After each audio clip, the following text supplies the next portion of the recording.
Okay, we're live. We got Barry Burris, who's part of our group. Well, he's part of Scott's group all the time. He's in Better Than Fiction, their little get-together and podcast. They've done a You're ton on of quite that a bit. all the time, weekly. Yeah. Oops. Yeah, you're on pretty often, though, Ellis. I am Spartacus. I'm Spartacus. I just saw. That was one of the great moments, man. I tell you, isn't that a great movie? I'm Spartacus, man. Tony Curtis jumping up. He wasn't going to have any of it. Absolutely. And of course, that's the deal. You know, when you think about how subtle, fun moments like that are in film, the ones that really work, that have an impact. It's like, how long did it take them to get there? You know, to realize what you needed to distill it to. I just got done reading David Mamet's book on he calls it on directing film. I think that's what it's called, directing film. And it's great for reading something where a guy that, you could think he would be like Tarantino or something, to think it was all in his great talent for dialogue. No, he's ready to do a Charlie Chaplin movie. He realizes that, as a matter of fact, one of the last things he says in the Dumb book is one of the best movies ever made was Dumbo.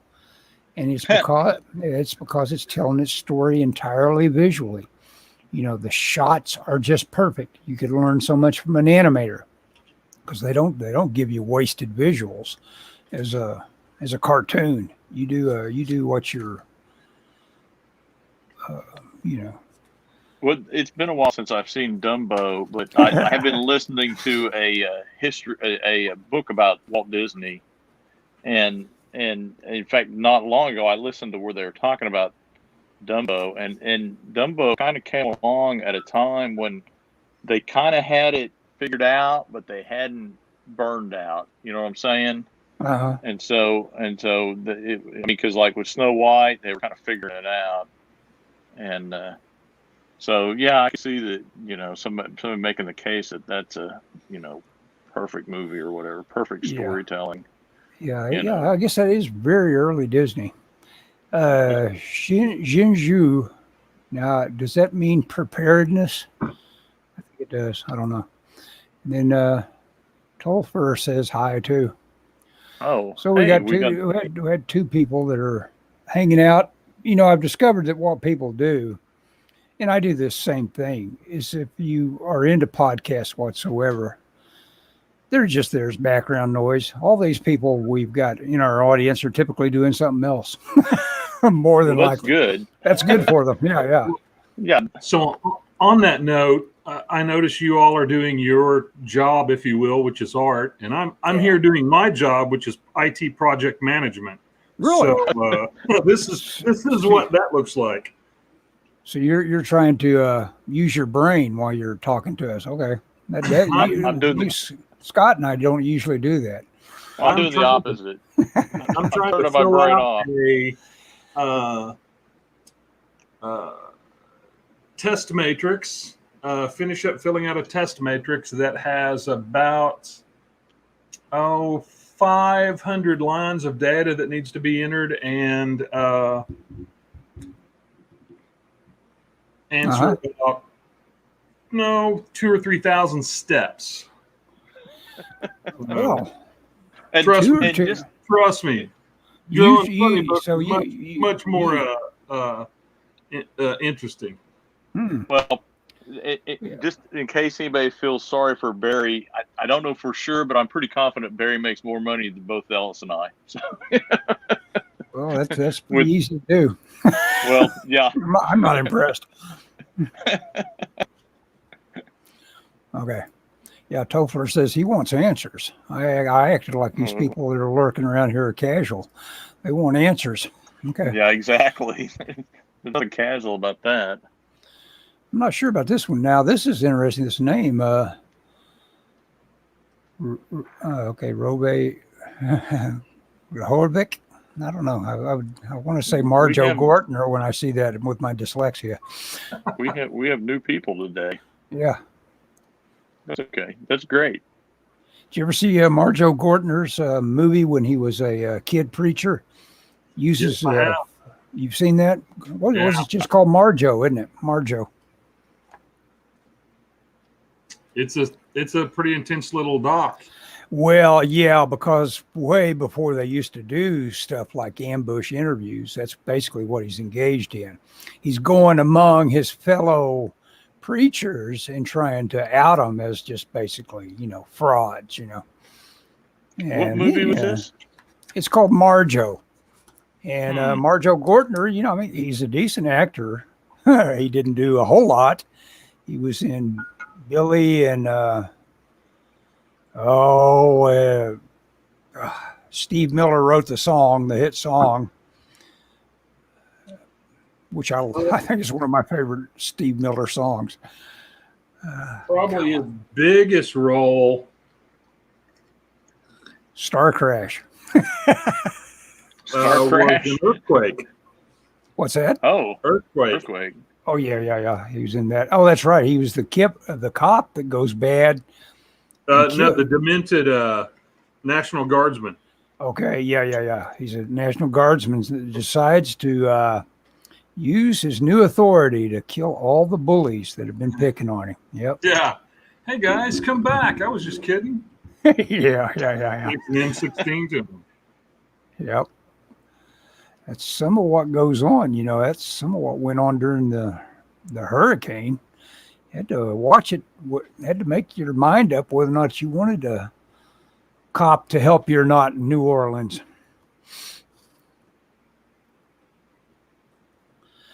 See, there's Fly Fox Pro. We know that name. I saw that Doug had made some sort of special mention of Fly Fox's unboxing of his copy of this thing, Bigfoot Bill, the Finger of Poseidon. I just got that. Beautiful. I'll never do anything as gorgeous as that as long as I live. So I'm just. That's all right. That's all right. That's the depressing thing to say, but No. Hey, No. Doug's a rare He's talent. a machine. So. He's a machine. Yeah. And this is what I do. This is also available. Curious Accounts. It's just arrived. I got the Kindle version, but I haven't ordered a trade yet. How does it Well, look? I can't believe what I have learned about is if you're interested in doing something simple like this versus the elaborate Photoshop painting, which of course you can do, but you always have a kind of a disappointment when you see how printers dealt with it. I used screen safe web colors for all my color picks. And by golly, I got exactly what I did in art in terms of like, hey, that's what it looked like. And I was kind of pleased with that. It's kind of like, it's nice to kind of get WYSIWYGs. Put that back up. Put that back up for a second. All right. How thick is the it? inside? Oh, the inside, it's pretty slender. It's a little paperback. That's still cool. Yeah, it's pretty cool. The print job looks great. Yeah, the print. That's another thing. I'm really used to. I sent it away saying, you know what, this is going to come out too dark like everything I do, and it's too flat. I knew that when I sent it through. In terms of like just the way I've used my gray tones. The first colors, the first story is the best one in terms of like at least making it pop here and there. Yeah, the last two get a little too gray. Cool. Yeah, no, I'm kind of proud of that. There's Natasha International. How's it been selling, Ellis? Fly Fox asked me. I think I've made $18 on it. How many issues? How many copies is that? Do you know? Well, that's probably about 18. I don't know. It's doing all right for a guy that hadn't tried to sell it. I'll try to make a what do you call it? A trailer for it and see how that goes when I reintroduce it via an ad campaign. Speaking Hey, of, hey, Barry, what's I that? was gonna say, speaking of Nastasha, Marvel delayed the Black Widow movie today. Oh, yeah. Until What did they May. push it back till May? Till May. Yeah, I Oh want my to see that gosh. movie given a chance. It looks, like it could be kind of fun. I like, what's her name? I always like her just because she was in Ghost World. Yeah. Well, And that would be and they're Scarlett Johansson. probably going to be lucky to make a couple of $100 million at the theater worldwide.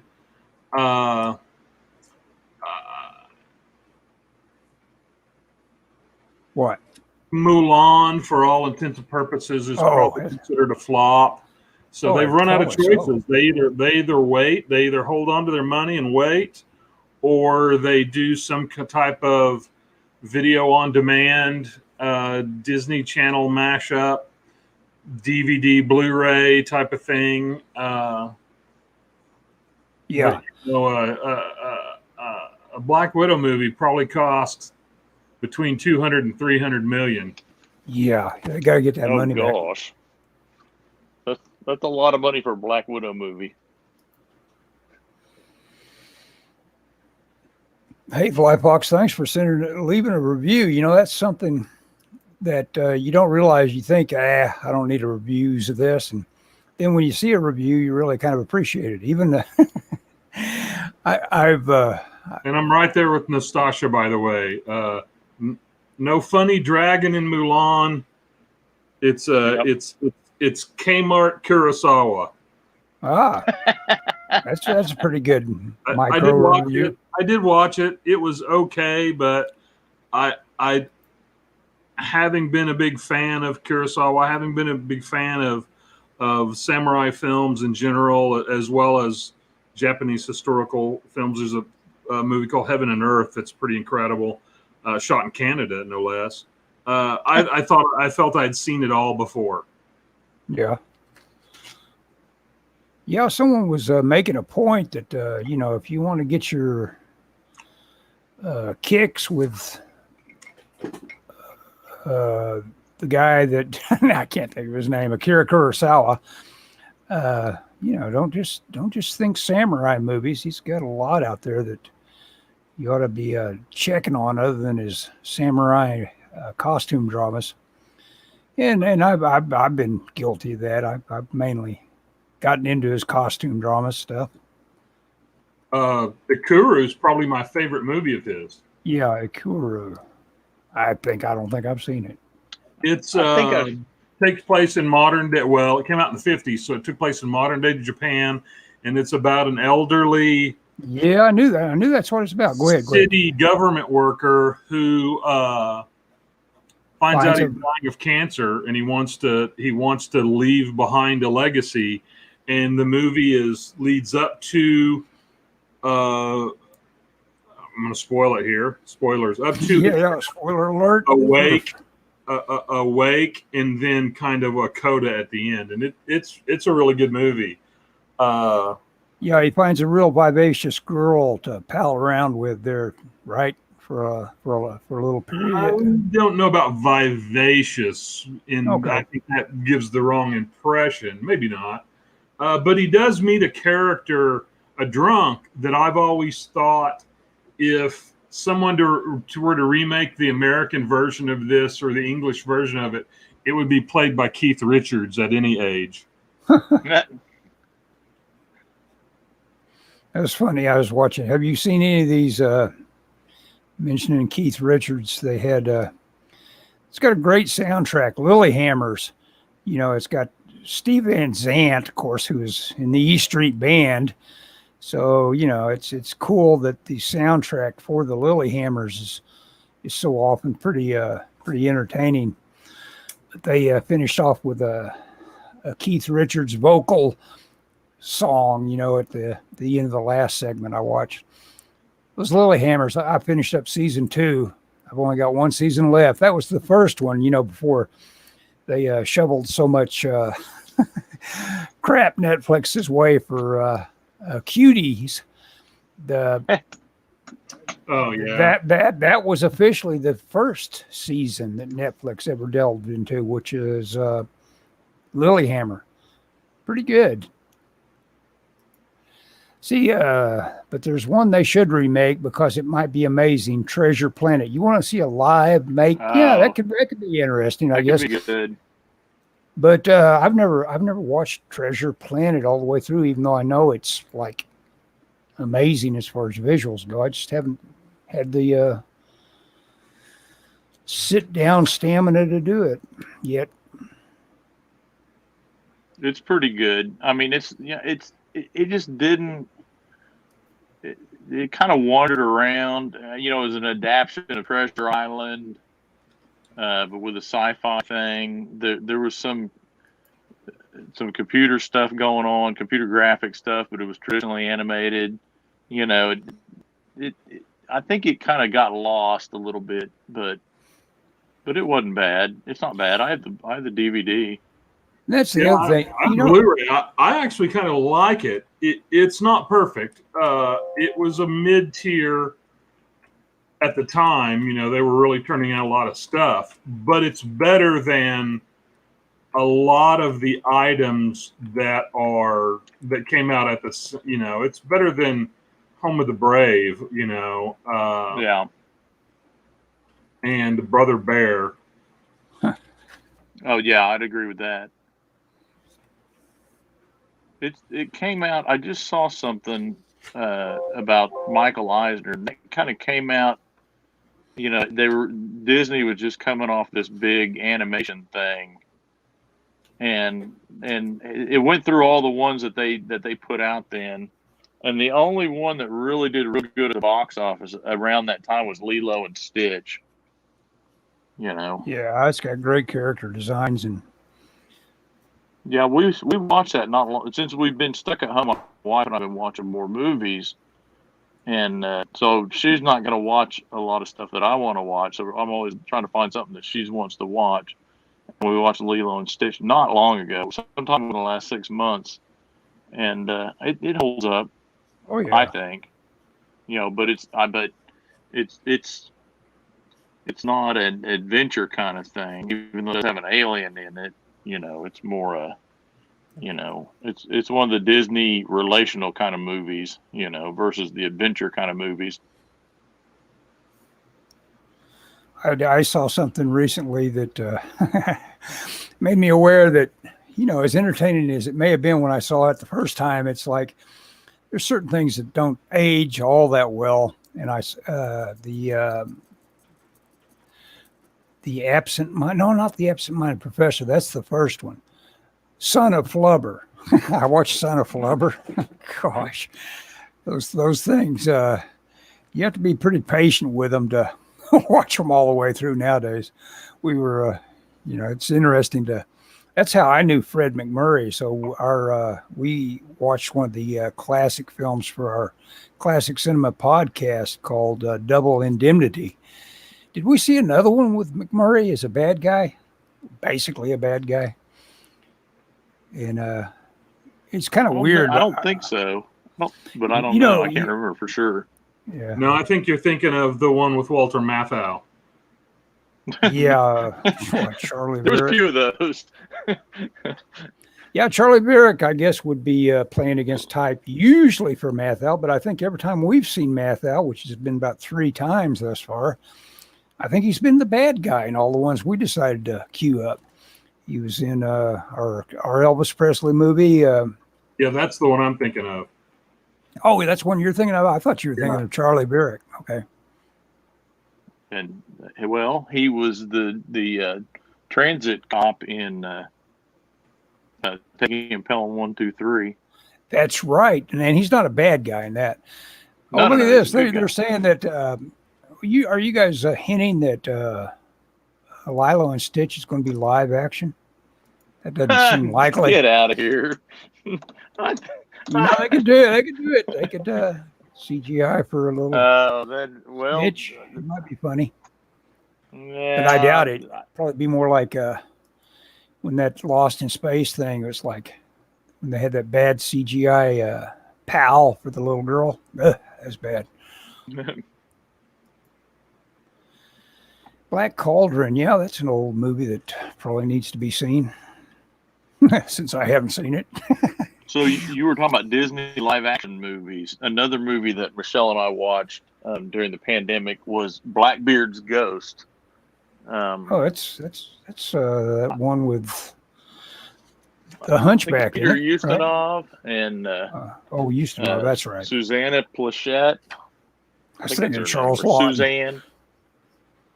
I don't know. I can't think of the main guy is though, the coach that comes to town. But I dig that. It holds Black up. Cauldron is actually pretty good. The only problem I had with Black Cauldron is it's Don Bluth.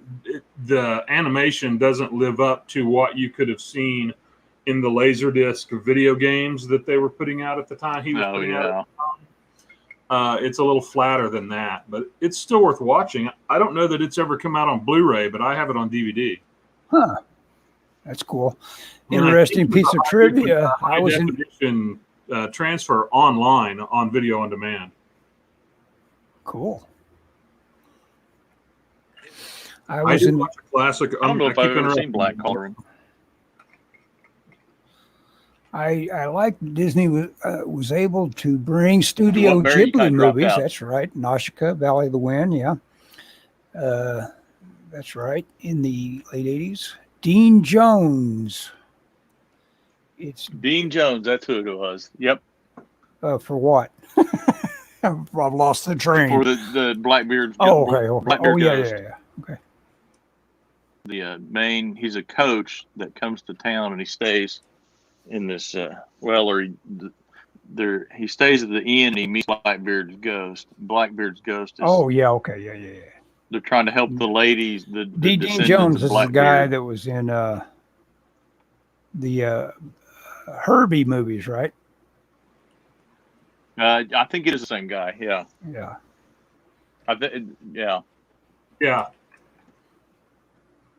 Was it Peter Ustinov? Yeah, he was Blackbeard. That's the thing. It's got the most hits on my other YouTube channel. Is my it's just funny the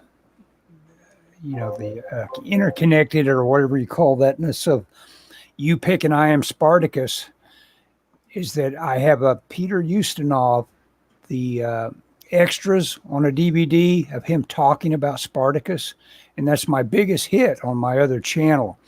Everybody just loves his long form interview where nobody's even asking him questions. He's just going on and on and on. And the guy is so good at just talking and reminiscing that it's great to listen to. I ought to put that link up in this thing. I'm surprised they haven't shut you down for that.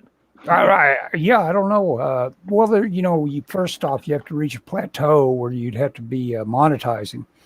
And I think I've got like 800, 900, and you have to have 1,000 before you start making, you can even start to think about having money come your way. Yeah.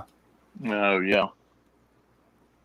Like this channel tonight, everybody over here in the chat, that's how many people I have following me on this channel.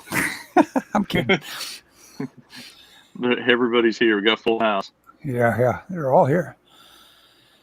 Don't remember much about it. Yeah, there's a lot of them just go in and out.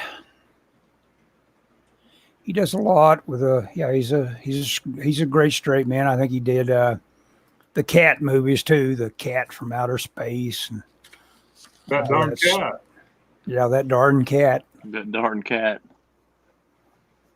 Oh, another Disney movie that we watched was it Island at the Top of the World, where they take the blimp up to the North Pole or whatever.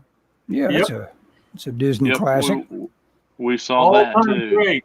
If you ever get the chance, take a look at the movie poster and the British Quad. One of the best movie posters ever made. Oh, really? That is a good poster. Very good movie. What was the artist on that? I don't recall, but it's very dynamic. It's right up there with Where Eagles Dare. Mm-hmm.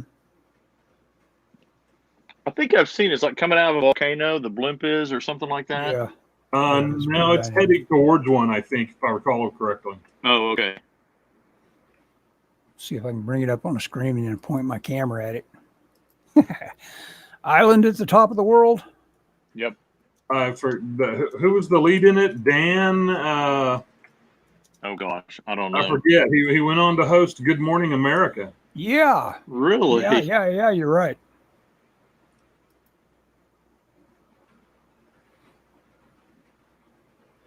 Island at the Top of the World. I would have to assume just based on. Now, this is the lobby card proportion. Let's see if this does it for us. Oh, it's on Heritage Auctions, huh? It's weird. See how much they got for it. Well, I guess they're trying to sell it. Sold for, let me see. I got to sign in though. Oh gosh.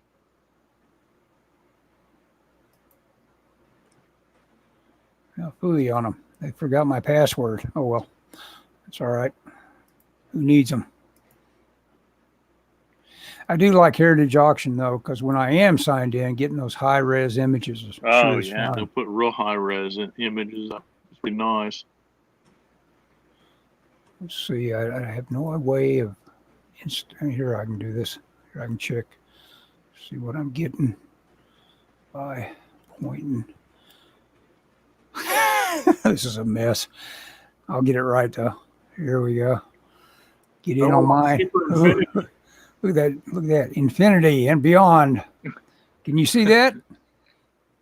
That should be... Yeah, that's it. Oh, that's it. That's the one you're thinking of? Yeah. Because of the red hot against all that blue. Yeah, that looks pretty good. Very neat. Oh, yeah, that's cool. That's not... It's a strange movie. I saw that in probably 73 or 74. They released it as a double bill with The Wonderful World of Winnie the Pooh, and I saw it at the Westwood Theater. My mother took me to see it. Ah, cool. Yeah, well, that'd be perfect. And then, those kind of movies, they have to have impact or you're being bored. And so you got to think, well, it's kind of adult to have impact. It's like, oh, these guys are in peril. I'm sweating here. Yeah. And it's like, but you got to do that. You got to say, it's okay. The kids can take it. We have to tell a story here. And there's certain conventions when you tell a story that have got to be in place. And we've got to scare you every now and then. We got to move you. There got to be stakes. I think Ray Thulu's got a great point here. Can any adventure movie truly be great if it doesn't star Doug McClure? Yeah, you know what movies we're all talking about. I will partially agree with him. I don't know that every action film needs Doug McClure. However, Doug McClure did make what was the was it Journey to the Center? Not Journey to the Center of the Earth. The one with Peter Cushing. Oh, I'm already drawing a blank here. Look it up. Thinking of too many different things. Of course, I'll do that. It can be done. I saw the movie at the Villa Theater. What was it? The Villa. Where was the Villa? On Villa? The Villa was right across the street east. The Land That Time Forgot. God, what a great movie. The Land That Time Forgot, and I think The People That Time Forgot. The Villa Theater is gone now. It was a one-screen not standalone. It was part of a bigger building, but I think there's a Church's Chicken there now. It's on the west side of the Villa across from Shepherd Mall. Yes. West side. Oh, okay. Oh, yeah. Oh, man, you know what? I saw most of my, James Bond's there. Right? That's where I saw Thunderball, I'm sure. I know that's where they would have played him before the Continental opened. Yeah. Let's see if I missed any comments. Did any of us see Disney's John Carter movie? Yes. Yeah. Yes. Though the movie, it would have been. Yeah, that's the painful thing about it. Jinju is that it was being done by Pixar. Would have been great as your standard Pixar approach, but they decided to go their first live action. Which, considering the guy is so such a genius, what's that director's name? No, the other one. There's another one. Andrew Stanton. Oh, I yeah, think is his name. Stanton. Did not do well at the theaters. They won't make even any more. Yeah, that's another thing. It's like, why pronounce that one dead? Why not reinvent that? I thought John Carter was miscast. But it could have been a lot worse. Yeah, I thought it was decent. It had a weird. I felt like it opened kind of slow. I don't know. That's weird. I've never even heard of this. It's the weirdest Disney film I've seen. It's The Treasure of Matacumbe. What is this? I've never heard of it. You know, I mean, is it one that starred, what's her name, that used to be in a lot of them? She was so cute. She was in like Thomasina. What's her name? I can't think of her name. I'll look it up. You'll know who I'm talking about. Well, I can't do two things at once. Treasure Matacumba, probably the way it was seen the most is I think they split it into 2 TV episodes. But it's another Peter Ustinov film. I may have seen it when it was on TV, but I never saw that at the theater. It's a sort of Tom Sawyer-ish or Huckleberry Finn-ish. Takes place in the Everglades. That's interesting. I'm going to look it up now if I can cut and paste it. I can't figure out how to. I don't think I can. No, I can't. I'm still waiting for the next 10-10 movie. You know what? Every time you deal with doing a 10-10, you got good, solid storytelling. Now, are you talking about the 2D ones or the one Spielberg did? Because that Spielberg one was pretty decent. You know, I mean, it moved right along for one thing. And Spielberg didn't hold back any invention and creation going from shot to shot. It was nicely done. There were a lot of real long shots, and of course, you know, it's computer animated, so they could do it. But that's what I noticed. I was like, man, they're doing a lot of long shots, you know, and I mean long in duration. Oh, well, you didn't feel like it had enough cuts to make it move, huh? No. I'm not necessarily saying it was bad. That just struck me how there was. It probably had more long takes than a live action movie typically would. Because of the way they filmed it, yeah.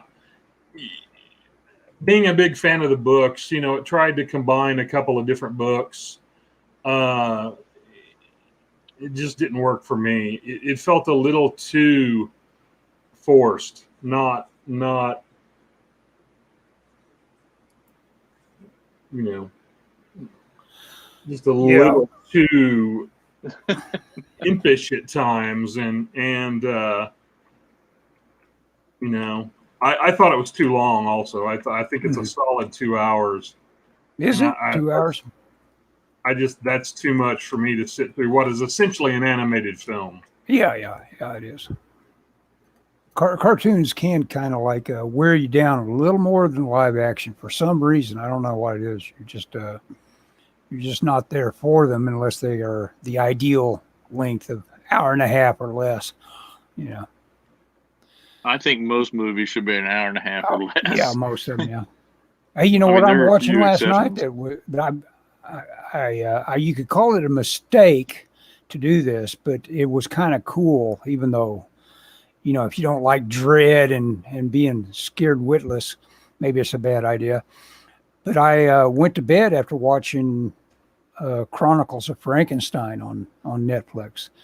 And that's got is it Sean Bean that was in I think that's his name. He, you know, the joke is he always dies in all his movies. I think that's who I'm talking about. The guy that was in Heat, not Heat. The one where De Niro is chasing around in the car all through it. Ronan. Yeah, Ronan. Yeah. Oh, Ronan.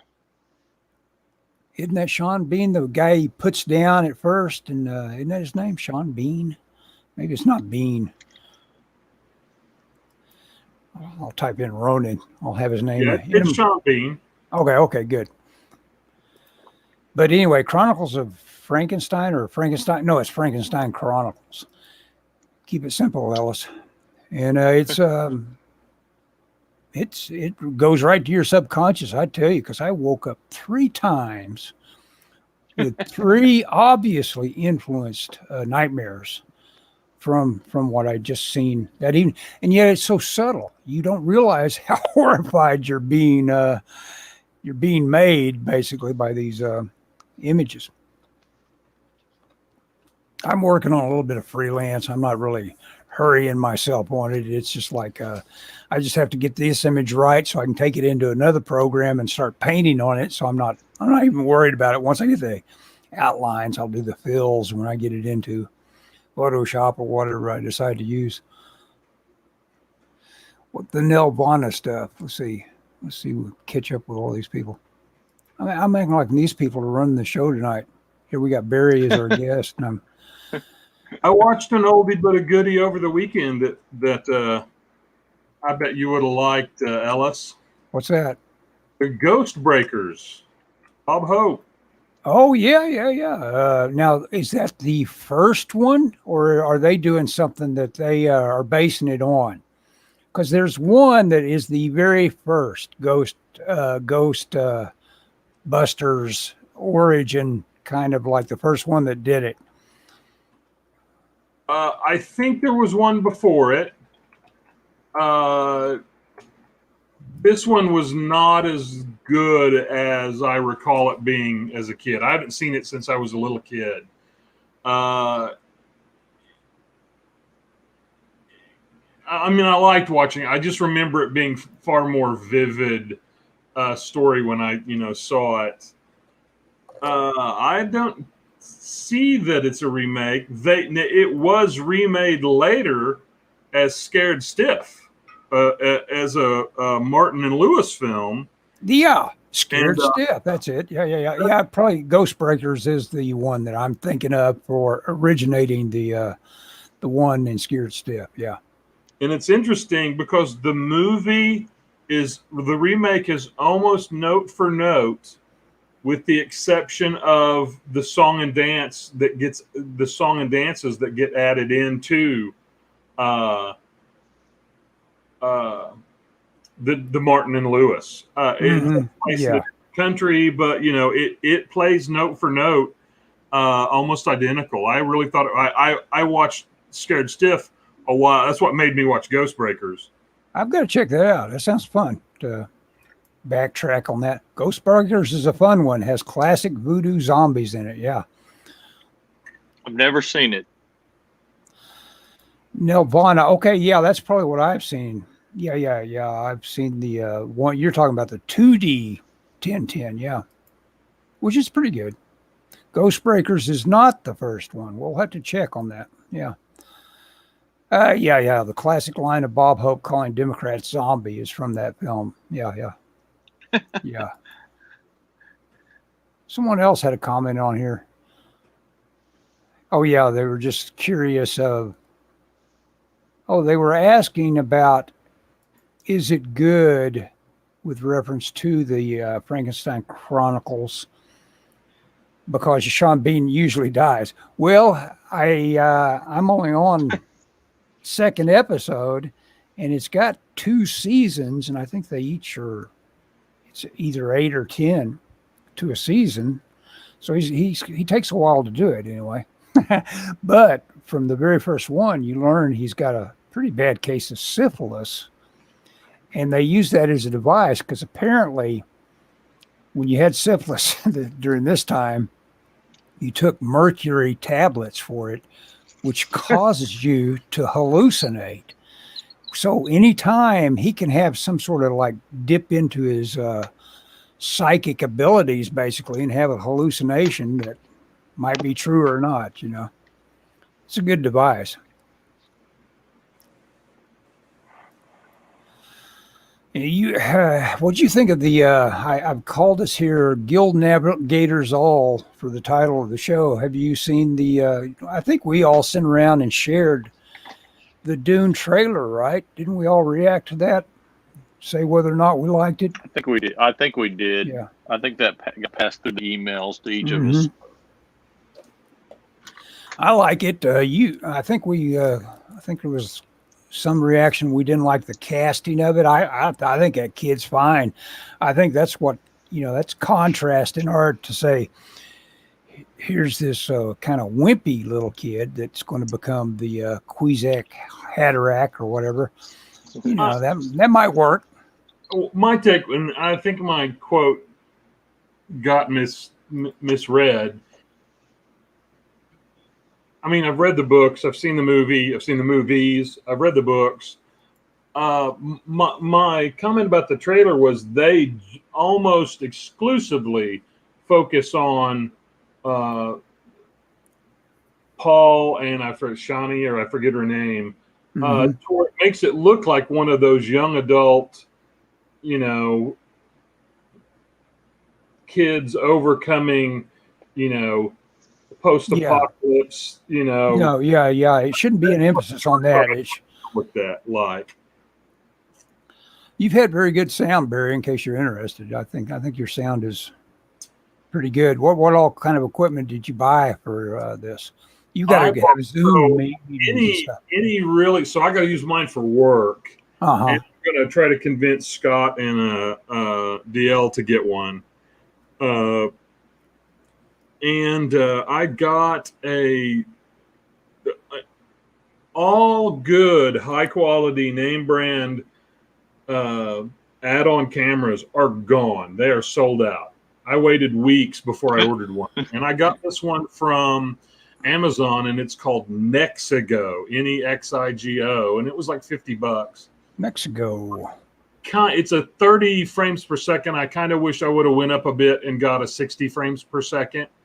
But it works. It's got a built-in mic, but I bought a standalone mic since I do so much podcast that I can move it a little closer to me, and it looks great. And it was like $40, and I'll try to look it up here in a second. But I'm literally looking at the microphone, and I'm looking at the owner's manual, and it does not have the name of the company on it. Nice. That's some marketing. It's a nice little, I wouldn't, I just wanted something different than a 1 millimeter wide microphone on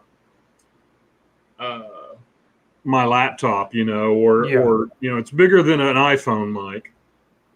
Well, I've got the best sound. I bought 2 different mics, and the best results I've had thus far are these ones that are built into these headphones I got, which should be the crappiest kind of sound you get. So I just have no luck, basically, in getting good sound. But I always try to go through USB, or you're going through USB, aren't you, or not? Yes. Okay.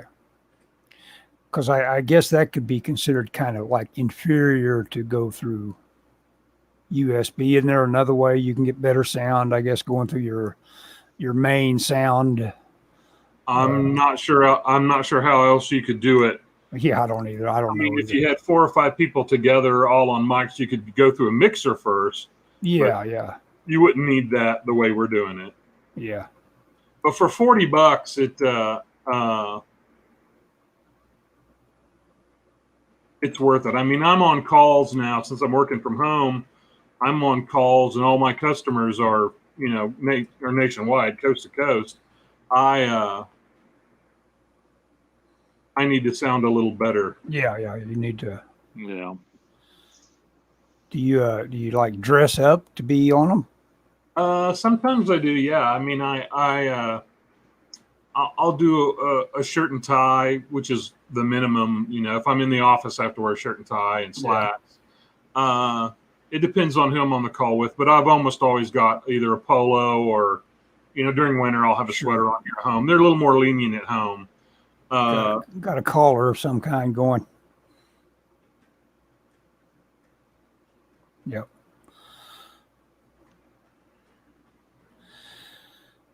Okey-doo.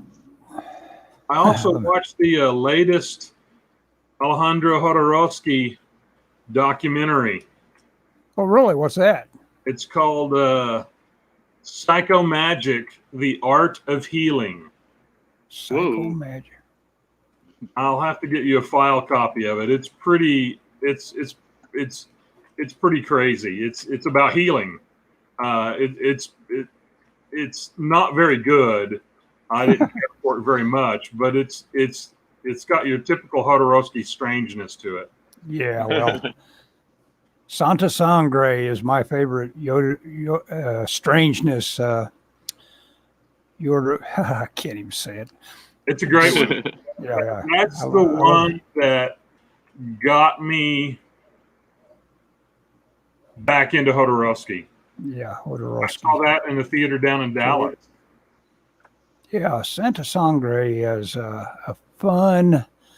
It's good storytelling. I mean, you're compelled from beginning to end about this kid's problem that just goes to this horrific place so early, and then of course the whole bait and switch of let's just say it's got some Norman Bates kind of stuff to it that is really, it's well hidden in terms of like what it really gets up to ultimately. That's probably too much spoilers right there. Even if I wanted someone to enjoy Santa Sangre, try to forget I ever said anything like that, because it does pay off really well.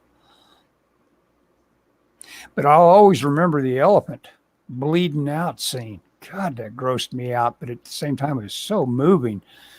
The poor guy, because he's helpless in the face of all this elephant suffering, and all I can do is watch this elephant just die by the gallon of blood. And again, the whole title, sacred blood. I guess that's what Santa Sangre means. When I saw that in the theater, it was pretty overwhelming because you're kind of out of control in the theater. You can't turn it off. You can't talk. Yeah. Unfortunately, that's the only Jodorowsky I've seen in the theater. Yeah, well, we had movie night where we had the El Topo, which by the way, I'm convinced looked too good on Blu-ray. Yeah. It took me out of the film. It looked so good. I've only ever seen the film on bad 16 millimeter midnight movie dupes. Yeah. To see it, in glorious 35 millimeter kind of took me back. Yeah. I tell you, some things can get slicked up too much for, especially for your memories of stuff. Well, especially older stuff, that wasn't filmed intended to be seen quite that clear, Well, it's like if you were to say the way we want to see some Star Trek is to take all those Kirk adventures and stick them up on a huge screen. God, that'd be such a bad idea because, you'd look at it and laugh all the way through it. It looks so cheesy. on Amazon Prime, it has the original Star Trek series, and I've always said, oh man, I should watch that because when I was a kid, a huge Star Trek fan, and they've gone in and replaced all the model shots with CGI. Oh no, that's all. Yeah, and it's just like it just takes me out of it every time. It's like that's not I Star didn't think Trek. it looked that bad. You didn't think they looked that bad? It was going to look pretty bad, and they at least CGI'd it to look like it was CGI in the 60s. It looked like they had the money to do it, huh? It was the same models. It was the same planets. They just made it look a little better. And that's the only way they could do it in high def. Yeah, you're probably right about that. Yeah, like I say, the cheesy effect would have just been too much, yeah. Maybe. Well, the models and stuff wasn't intended to be shown that high, so they had to do something, I guess. Natasha International, if you like metal music, Iron Maiden did a song about Dune, To Tame a Land. Dream Theater. I think I have that on my phone. Oh, really? Huh. Yeah. I don't recall the think song, so. but I saw the band 4 times. Oh, really? Wow. I bet Saw him there's a not a couple lot of years people ago. can say that. I saw him 3 times. I saw him in Dallas real early on. They backed up somebody. I forget who it was. And I'm talking 82, 83. Wow. And then I Cool. saw him at the Lloyd Noble on the Seventh Son of the Seventh Son tour. Oh yeah. So that would have been what, early 90s? Mid 80s. Oh, mid 80s. Okay. 86 or 87. Back before Oh yeah, I'm thinking of different videos just dictated who was going to be touring. Because all of a sudden videos came along and it's like, wait a minute, how come we got reinvaded by the English here? Well, I watched and Barry and I talked about this. I watched a documentary about ZZ Top the other night, and I mean they were out there doing their thing, but man, MTV hit and they just blew up. Yeah. Mm-hmm.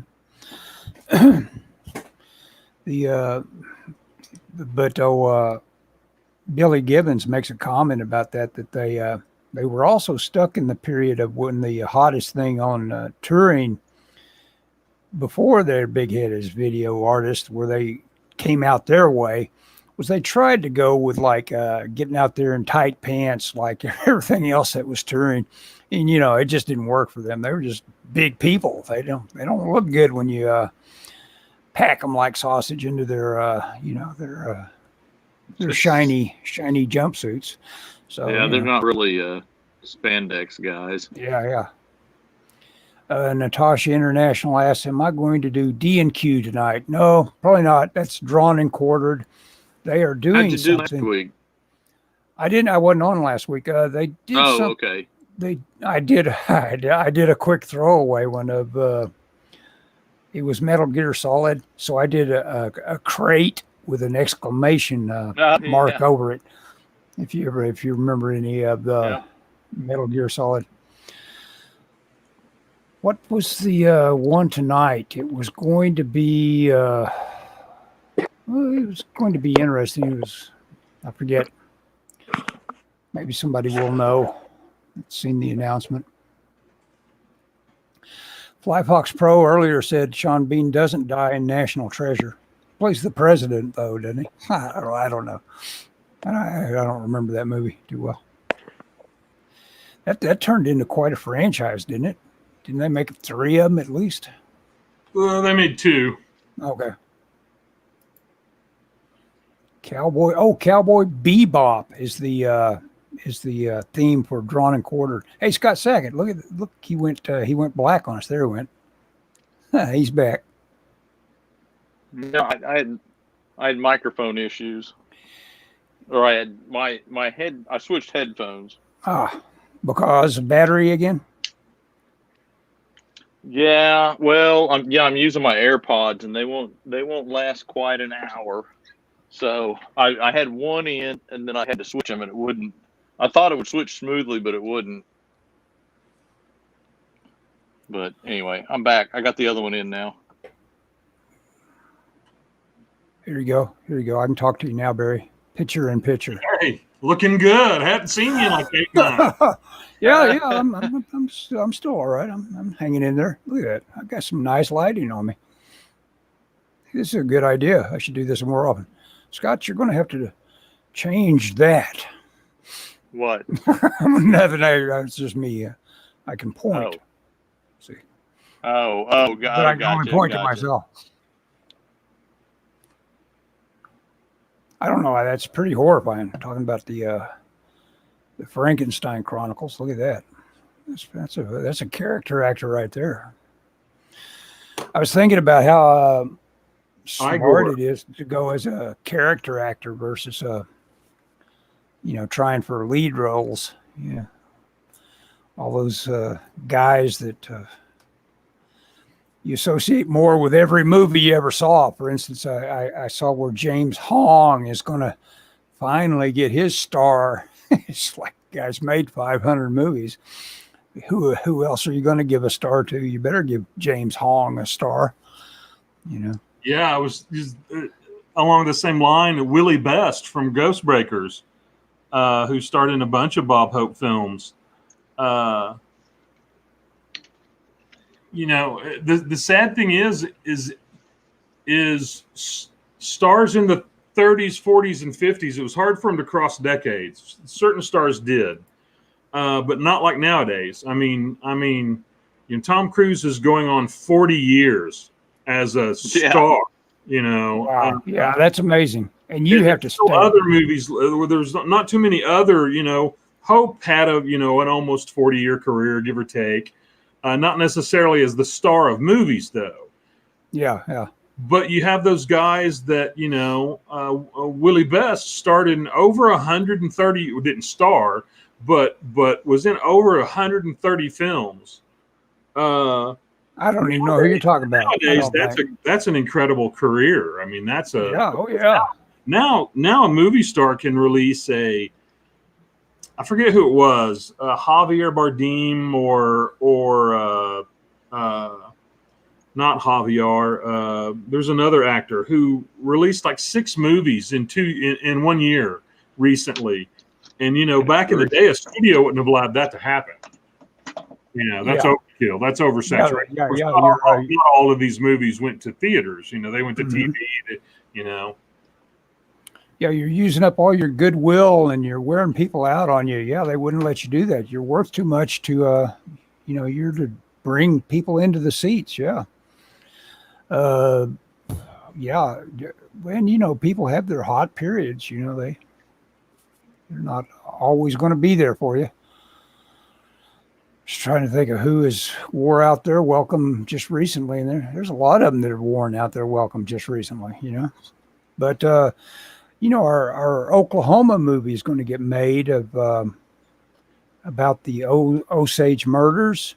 That's apparently going to happen, which will be cool. I read the book just because I knew the movie more than likely would happen, so I wanted to know the material. It's a fascinating thing, man. Those people that thought they could get away with just murdering people, Indians, like they murdered them, just to you know, like you say in Fargo, for a little bit of money. It's just, I mean, it was pretty good money, and considering it was hard times, like I say, I just took a stab at identifying the period. It was pretty much the flapper period. Yeah, it was, you know, the gangsters driving around and during that period and shooting Tommy guns and stuff like that. Have you been acquainted with the Flower Moon murders in the movie that's going to happen? I read the book. I don't know the status of the movie. I mean, I know it was going to be Scorsese and DiCaprio here in Oklahoma, but I don't know what. Well, you know as much as I do then. Yeah. Yeah, I don't know what the impact of COVID had upon that. Well, they held off on it, but I think it's been announced as they're about to get ready. I think come December, they're going to hit their little area. You know, I doubt if they even need to have Robert De Niro do anything but be in studio. I don't know. They may need him to drive in an open car here and there or whatever, you know. Yeah. And then they'll use that Oklahoma background. Yeah, I listened to the audiobook. I thought it was okay. You know, it's an interesting time period. It's an interesting story. Yeah. About the time period. Per capita, it was the richest place in the United States for a time. Yeah. Had a Rolls Royce dealership. But the book didn't do much for me from a storytelling standpoint. No, it annoyed you kind of, yeah. In a lot of cases. There is a PBS, I think it was PBS miniseries that played 2016, 2018 before the book came out. Yeah. That'd be interesting. I was interested in the story itself, the big story there that is being told about all this all the murdering that went on. And of course, like it will be neatened up, no doubt, for movies. But as the book makes clear, even though they caught one big villain, there were probably many villains that were doing the same thing. A lot of killing was going on that was gotten away with. The one that I thought I had to catch up to that had just a brief mention of it was the Jimmy Stewart movie, The FBI Story. Man, that is a boring movie. It's okay, but you know what? I did an experiment and I cut out every interaction he had with what's her name? She's in Psycho. Is it Janet Leigh? No, the other one. The sister. Yeah. Is it Vera Bloom? Is it or Vera Miles? Vera Miles. She's the wife of Jimmy Stewart.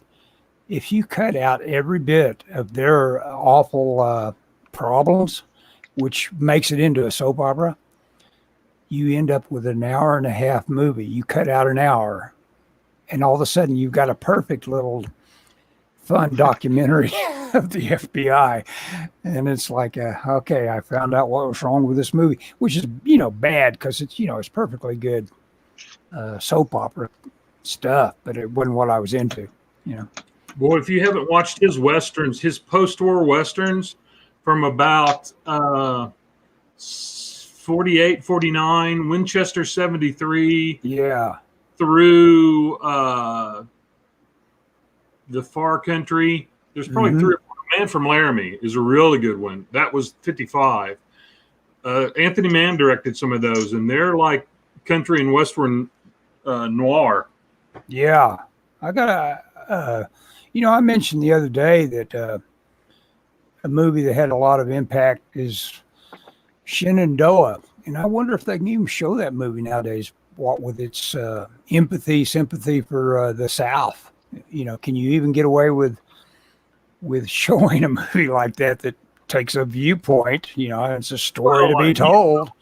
It depends on if you're afraid of 12 people on Twitter or not. Exactly. No, that's what you got to be afraid of, I guess. I'm all for peace, love, and harmony, but let's not go back and try to change history. I'm okay with changing it going forward, but don't try to change it going backward. There you go. Change history going forward. Oh man, Barry, that I'm gonna try to make it clear that I came up with that, because that is something that could make work until you meet whoever I stole it from. Yeah, exactly. But I don't burn Gone with the Wind. Exactly. It's not my favorite movie of mine, but don't burn Gone with the Wind. It's the same 12 people that want to ban Huckleberry Finn. Oh man, because it uses the N-word. Clearly, you have not read the novel. Right. You're trying to ban it in any way, shape, or form. And the same goes for To Kill a Mockingbird and various other books. I saw Stephen King once in the early 80s at OU. He came and spoke, and someone asked him if he believed in censorship, and he goes, I don't mind books being taken off of school library. Curriculum. Yeah. However, don't take them off of public library shelves. And I'm okay with parents exerting their force in schools, taxpayer schools, but don't try to burn them all and don't try to get rid of them all. And we watched Gone with the Wind in high school. It would have just maybe not Gone with the Wind. Now that was it a field trip? No, I'm trying to think of. It wasn't Gone with the Wind. It was another movie of that type. And I years later, and for everybody out there that'll love this, probably I'm a Democrat liberal, so don't kill me. but a more moderate conservative would probably be the better term. But none of my friends from high school have become slave owners because we watched a movie. Exactly. 1981. Ellis, I can make out the flower and vase, but or vase? What is beside that, or will be? I should say, yeah, will be when it is painted. They're going to be glass slippers, so I'm kind of thinking about what what needs to be transparent. It's going to be fun. It'll have a whole lot of highlights on it, and hopefully I'll be able to make it look glassy. And the rose is supposed to be magical. It's for a little role-playing game company called InWorld that feeds me freelance every now and then. Yeah, I'll make it fun, and I'm going to make it painterly. This is just it's just my guide for where the paint goes. What are you holding, Scott? Is that a toy gun? Yeah, I'm drawing a shotgun, and so I got a G.I. Joe shotgun. I have on my shelf over there. I got a bunch of G.I. Joe weapons that I just use because I don't know what a shotgun looks like out of my head. So that little handle there in front is how you would actually move the action on it, isn't it? I'm kind of changing a little bit because I didn't want to draw the handle. I mean, this is like a riot shotgun. Yeah. But I'm just using it to kind of get the proportions and stuff right. Speaking of G.I. Joe, there's a great story in that Frank Quitely art book I got.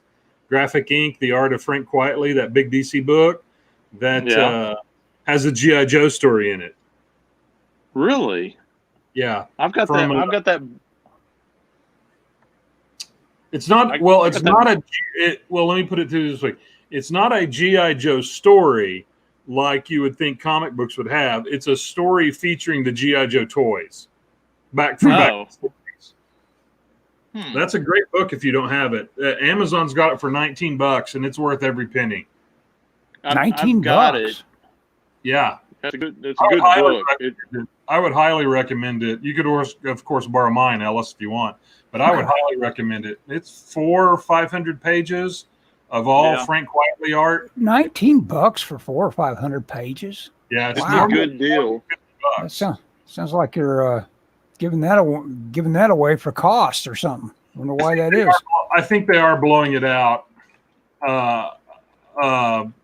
because normally it's a $29 to $34 book. Yeah. Yeah, you're graphic, right. The DC Comics art of Frank Quitely. DC Comics art of Frank Quitely. Yeah, and it's 1974. It's got a Sandman story in it. It's got a bunch of stuff from the Big Book series that came out in the early 90s that was even hard to find when it came back out. No one was wanting it. I really wanted to read that stuff. But it's really good. The reproduction is stellar. It is flawless printing. That's good because you got to have that. I've got that. I think you gave it to me, that Kirby book of Fighting American, but the printing on it is so bad. All your drawing out of it is like, wow, great pose there. I wish it had some nice artwork in it because the printing on this just went to hell. That must have been Dave. That I haven't had that book. I think it was probably Scott then. Probably Scott. Because I got a copy and I found a copy cheap and I was like, it was not to buy. But you're right, and it's paperback. I wish they'd do supposedly Marvel did a hardcover of it back in the 90s or something like that. But that's a good little book. It's kind of a neat period of Simon and Kirby. Mm-hmm. I like how Scott used a Matchbox car as well a bit ago. Yeah, Scott gets his reference together here and there. So this comic I'm drawing has a million cars in it, and so I've been using cars as, John Byrne in an interview talked about how he used cars. His are nicer cars though. He has like the Franklin Mint car that he uses. I'm using Hot Wheels because my budget's about $1 a car. And I've done that for years, so I have a bunch of Hot Wheels. Now I like it better than like getting photos off the web or whatever for cars. Yeah. Because you're limited. Because this is the car. So this car they've driven. The main characters have driven throughout the entire story, and so having a model of it, I can use it, in any pose. And I've taken photos of it and used them on this page. I haven't done Ellis. Ellis kind of challenged me to draw and not do any so like on the other pages, I would put my roughs on the back and then light box them. And so on this page, print it though. Yeah, you were printing it instead of just. Yeah, you didn't print that. Nope. These are the last 3 pages of the book. And do you like it? Do you like it better? Because it's harder, but it makes you think about the poses and stuff a little bit more on the page. Yeah, which I think is what your point was. Yeah, but it was also your light box was dictating to you at that point because you had to you couldn't move stuff around. Yeah, I mean, you always turn it off, but yeah.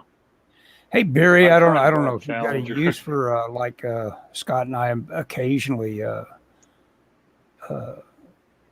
advertise ourselves doing anything. Did you say you had a podcast? Would you like to drive any traffic to it, maybe, or not? You've occasionally been part of it, and Scott's part of it. Oh, okay, yeah. Podcast. I don't have one of my own. No. Okay. I make it easy. I just dial into other people's stuff. There you go. That's how you do it. Yep.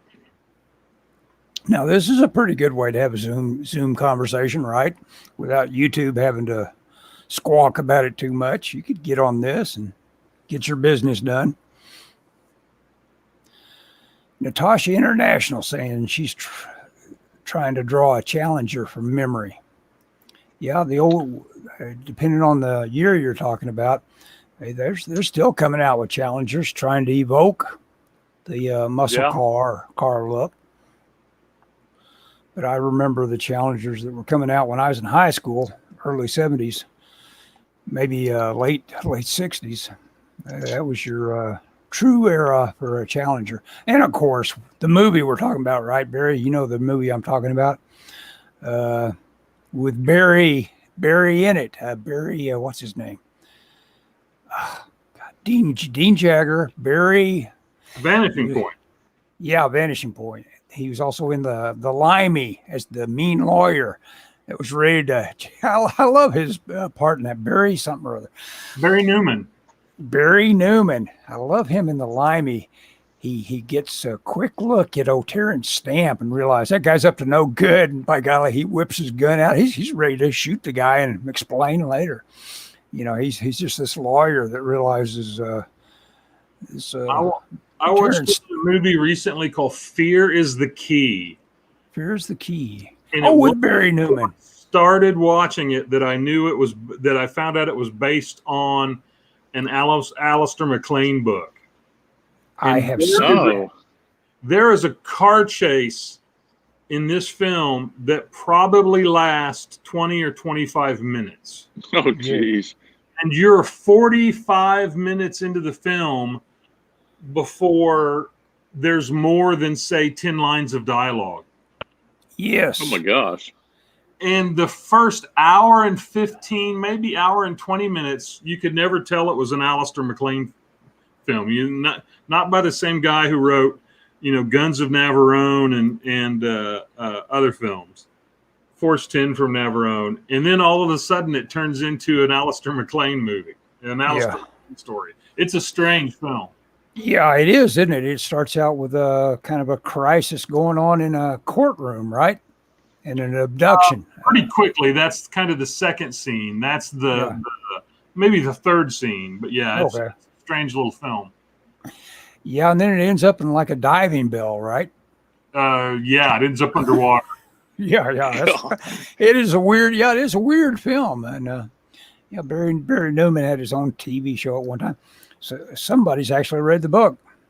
Rusty Deo has read the book. Well, you say it was a fantastic read, yeah, probably so. Even though I forced 10 He's from pretty Navajo. solid. Yeah, forced 10 from Navajo. Navajo, can't say it. Did Alistair McLean do Satan Bug as well? Yes. So. Yes. I love that movie for And some Ice reason. Station Zebra. Ice Station Zebra, love that one. Yeah, he's had a lot of movies. Howard Hughes' favorite movie. Oh, really? Yeah, supposedly, he owned the station and made them play it so often it was like a kind of a joke, I guess. He just liked to have it on so he could flip on his station in Vegas and watch Ice Station Zebra. Hey, pre-Blu-ray DVD, man. That's right. You got to do what you got to do, man. Sitting there with your fingernails. Yeah. That was the funny. You guys not from my era. There was a guy named Clifford Irving put out a book where he supposedly had I don't know how he ever thought he was going to get away with it. He came out with a book where he claimed to have had an interview with the highly reclusive Howard Hughes. Howard Hughes instantly came out and said, "Hey, I may be reclusive, but I'm not stupid. I'm not going to let this guy get away with saying he had all these private conversations with me." And, he came out with all these little fictions like Howard Hughes had fingernails like Dracula, basically. So it was kind of a funny era. Back then, I guess they were testing their waters for fake news back then. We have been at it an hour and 16 just because we had a special guest, Barry, here. That was fun talking to Barry. Yeah, it was Barry. In case you can't know, like he said the other day, he knows more about comic books than me and Scott combined, probably. Easily. He was a comic book shop guy. He ran one. So for too long, the good old days. The good old days, yeah. Back all the era stretching when it became a big deal to go direct sales with comic book shops. Back when it, don't you wish that sort of business model could have stayed in place? It's like, here's my book. Sure. Make me a few thousand. Yeah. Yeah, I think those days are gone. Those days are gone. Those days are gone. Hey, Scott, you said you had like 3 or 4 pages left of the whole story, or just of the first issue? Heavens, the whole thing. This is issue 4, and then I've got about 5 I got to ink, the last 3, and then there's 2 more I've done, and I'm done. I don't know what I'm gonna do next. Boy, I tell you what, they better treat you right on this, Scott. All I can say is you've put more work into that than I think my entire career of trying to be comics. It's been what, a year? Something like that. Probably closer to 2, actually. More like 2, I would imagine. Yeah, I think it'd been more like 2. But the writer's kind of been. I'd finish an issue and then he'd write the next one, and and I'm inking it. The inking is what's killing me in terms of speed. I'll be honest with you. I don't know what's going on with the comic industry. I don't know. I mean, are there going to be comic conventions to sell books at? Who knows? This may come out to a industry that doesn't exist. Can the conventions ever go away? I mean, they can be too expensive to go to. They can drive everybody out that you'd ordinarily think would be attracted to a convention. Well, I mean, because of the virus. I mean, obviously this year all the conventions were canceled, and so the question is that I ask is, so when they have them next year, will people go to them? Yeah. Or is it one of those things where, like movies, people get out of the habit of going to movies? Do they come back? Well, that's the deal. I mean, to me, if someone has got some sort of big blockbuster, and I'm all for seeing it, I might be more enthused about giving somebody $20-$25 to be able to watch it stream than I would be about going to a theater. I think we're all so anti we're all anti-people lately. We don't want to be in public. It's like Well, you've always been anti-people. yeah, well, that's true. Yeah, So I'm ready to give up on. I the want my own race. island. Yeah, you're right. Okay, Marlon. But yeah. Speaking of that, on October, I was in the office yesterday. I was in the office last week, and I have been cleared by management to bring my crew back whenever I want to, and I've talked to the crew and my artist, and I think we're all coming back, barring something really bizarre. We're all probably going to be back in the office October 5th. Our department is pretty isolated, so we won't be around. We can come in and go to our desk and don't have to be around a lot of people, and Well, that's cool. And that's been on your nerves having to be at home. Yeah, I mean, I don't mind sharing an office with my wife, working with her literally right behind me, but I think it's time for us to go back. Hey, do you guys? Jinju says I'm sad. My local bookstore, Uncle Hugo and Uncle Edgar, Minneapolis, burned down during the riots. That's bad. Oh man, that sucks. And then another Jinju earlier says, "Did you see Red Green Show has ended, but they will be doing a podcast." I don't know what that references. Red Green Show. You don't know Red Green? Oh, Ellis. What is Red it? Green. Red Green was I think it was a Canadian show. I could be mistaken about that, but I saw it on PBS. I know they're complementary colors. Go ahead. You've heard that. You haven't seen that. I've heard that. I don't know that. Actually, they're identical to me. Yeah. Red Green are identical. The Red Green is a person. And he's kind of like a handyman. Kind of a rednecky hick handyman. It's a funny show, but he has a talk show on the show, and he always starts off with his man. I think it's called the man pledge or the man prayer or something. Okay, yeah. Okay, it's oh, funny. Well, that Look sounds like it. Did it influence the thing with Tim Allen? No, maybe. It's like a bizarre cross between Captain Kangaroo, Home Improvement, and Mary Hart. I'll tell you what, people that missed out on the Mary Hart experience missed out, but you can't duplicate it again. You'd have to go get it on DVD or something. But that show coming out on a daily soap opera like schedule was so hilarious. God, when she got on the Dinah Shore show and dropped that big career-ending moment, that was so funny. She was going places. You remember that show? Do you remember that? I do, vaguely know of the show. Yeah, and of course it was what's his name? The guy with the mustache. He's actually quite a painter. Martin Mull. Martin Mull, yeah, he's quite a painter. Oh, Martin Mull's a painter? Wow. Oh, yeah, he's a good painter. He's very, very technical. Works on really big canvases and does. He puts the effort in. They're really nice paintings. Hey guys, you ready to call it quits? Yep, I'm ready. If you guys are.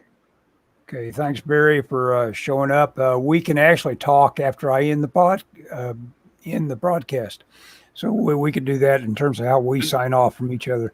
So I'll do that now. Let me jump in and say something before you. Okay, go ahead. I read the thing about the bookstore being burned down. It's a shame because some of that stuff it's stuff you can't replace. If you want to burn down a Starbucks or something, no one. They had a huge. He's saying they had a huge used book selection in there. Yeah, that's a shame. Okay, I just wanted to acknowledge that. Yeah. Signed stuff, all sorts of stuff, all sorts of value. Rusty Deo says, cheers, guy. Okay, we're done. Thanks, everybody, for dropping in and Hey, thanks for joining giving me us. a whole lot of prompts. Appreciate it. Thanks.